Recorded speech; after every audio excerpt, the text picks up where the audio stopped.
Et merci d'être fidèle à notre jeu qui veut gagner des neurones.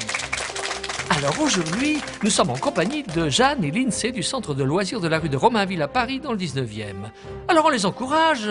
Allez, on met une ambiance de feu les enfants. Alors je vous rappelle que c'est un jeu sérieux qui ne se prend pas au sérieux. Notre savante du jour aujourd'hui est Laurence Denis de la Cité des Sciences et de l'Industrie. Bonjour Laurence. Bonjour les enfants. Alors quel est le sujet du jour? Eh bien aujourd'hui nous allons parler de la vie des plantes. La vie des plantes. Lindsay, qu'est-ce que tu aimes bien comme plante?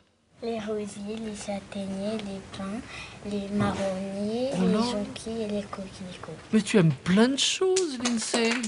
Oh, c'est formidable. On est en bonne compagnie. Alors Jeanne, toi, est-ce que tu penses qu'on pourrait vivre sans les plantes et qu'est-ce qu'elles nous apportent? Non, parce que c'est elle qui fabrique l'oxygène aussi grâce au soleil, mais il y a aussi elle pour fabriquer l'oxygène. Ensuite, il y a aussi des plantes de médecine et on n'a pas encore réussi à les remplacer. D'accord.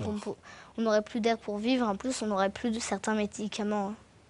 Eh bien écoute Jeanne, tu me parais savoir tellement de choses. Alors, je vous rappelle les enfants que dès que vous sentez que vous avez la bonne réponse, vous tapez très fort avec votre marteau. Et attention, le jeu va commencer. Première question.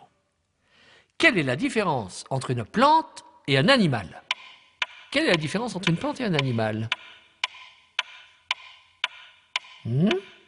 Allez, hop, c'est Jeanne la première. Un animal, ça naît par exemple, si c'est une vache, ça va naître comme un mammifère, par son ventre. Et un oiseau, donc ça va naître dans un œuf, mais l'arbre naît de la terre ou les plantes d'ailleurs, naissent de la terre, et on les plante avec des graines. Eh bien, écoute, Jeanne, déjà, je trouve que tu sais beaucoup de choses. On va peut-être avoir un complément d'information par Laurence Denis. Eh bien Jeanne, ce que tu dis est tout à fait vrai. Mais si on pouvait regarder de plus près, eh bien, les mécanismes qui donnent naissance à une plante ou un animal ne sont pas si différents que ça. En fait, ce qui est vraiment différent, c'est la façon dont ils grandissent. Vous savez que les animaux, comme nous, pour grandir, ont besoin de manger pour trouver leur énergie. Les plantes, elles trouvent l'énergie à partir du soleil, ce qui est complètement différent. Oui, c'est vrai qu'on a déjà vu des lapins manger des carottes, mais des carottes, ça ne mange pas des lapins. Bon, la deuxième question, les enfants. Ça te fait rire ce que je dis. Alors, écoutez bien. Les plantes carnivores sont-elles des plantes ou des animaux? Ben oui, tu peux taper, bien sûr. Des plantes, Des plantes. parce que Oui. comme ils poussent, ils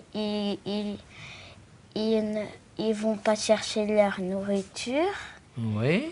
Et on les appelle carnivores parce que ils sont carnes. Carne, qu'est-ce que tu veux dire par là? Ils ne sont pas omnivores. Voilà. Oui, il me semble que tu es sur une piste d'une bonne réponse. Là, on va demander à Laurence Denis confirmation de ce que tu viens de nous dire, ou affirmation peut-être. C'est compliqué tout ça. Je viens de vous dire que les plantes ne mangent pas et pourtant on parle de plantes carnivores. Alors tu as raison Lindsay, les plantes carnivores sont bien des plantes. On dit qu'elles sont carnivores parce qu'elles sont capables d'attraper les petits insectes et de les digérer. Mais elles restent quand même des plantes parce qu'elles trouvent quand même leur énergie à partir du soleil. Eh bien, tout ça est beaucoup plus clair pour nous. Merci Laurence. Et tout de suite, les enfants, on reste concentrés pour la troisième question. Vous y êtes? Combien de temps peut vivre un arbre? Combien de temps? Jusqu'à combien de temps peut vivre un arbre? Ah, intéressant comme question ça. Oui, Lindsay? Vas-y, on t'écoute. Ça dépend Oui. si le bûcheron il le coupe, si les racines elles sont mortes, s'ils n'ont pas d'eau, si... Ça en fait des mais ça me dit pas combien de temps ça peut vivre, ça, un arbre. Maximum, je dirais 600 ans. Tu dirais 600 ans. Oh, c'est énorme, ça, figure-toi. C'est presque mon âge, figure-toi. Nous allons demander à Laurence Denis ce qu'elle pense de ta réponse. Bravo Lindsay, tu as raison. Ça dépend de ce que tu as dit, ça dépend aussi de l'espèce de l'arbre. Alors chez nous, les arbres qui vivent les plus vieux, les chênes par exemple, vivent effectivement autour de 600 ans, c'est une bonne estimation. Ça correspond à peu près à l'époque des rois, mais il y a des arbres qui vivent bien plus longtemps. Par exemple en Amérique, les séquoias peuvent vivre jusqu'à plus de 3000 ans, ils sont d'ailleurs géants. Oh là là, que ne suis-je un séquoia. Alors les enfants, bon, gratte-toi la tête une dernière fois et on se concentre pour la 4e question et dernière question sur les plantes. Comment se forme une forêt? Comment se forme une forêt? Ah, Jeanne? D'abord, il y a les forêts naturelles, les forêts qui ont été plantées par l'homme. Les forêts naturelles, tout simplement, c'est les graines d'arbres, tout ça, qui sont emportées par le vent et qui viennent se planter. Le vent, en fait, et à un moment, elles vont s'imprégner dans la terre. Oui. Leurs racines ça va commencer par une petite pousse, et ainsi de suite, jusqu'à qu'ils deviennent grands. Ça va faire une petite pousse, puis après un jeune arbre. Et à la fin, on va avoir une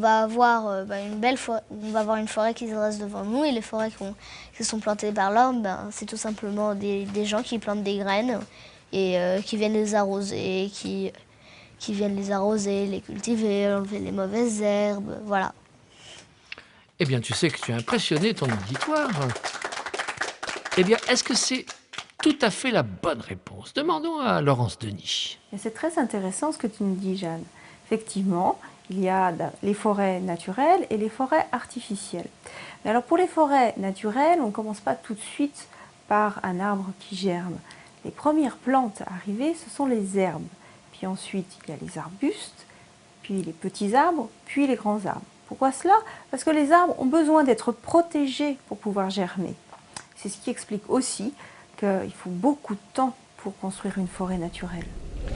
Merci Laurence Denis, vous êtes un puits de science et une forêt de connaissances. Et c'est sur vos dernières paroles que se termine pour aujourd'hui notre jeu. Notre jeu où il n'y a ni gagnant, ni perdant. Mais qu'est-ce qu'on s'est amusé! Merci à Laurence Denis de la Cité des Sciences et de l'Industrie. Merci les enfants. Puis surtout, bravo à l'INSEE et Jeanne. Ah oui, bravo à Jeanne et l'INSEE. Et merci au Centre de loisirs de la rue de Romainville à Paris dans le 19e à ses animateurs. Et à la prochaine fois.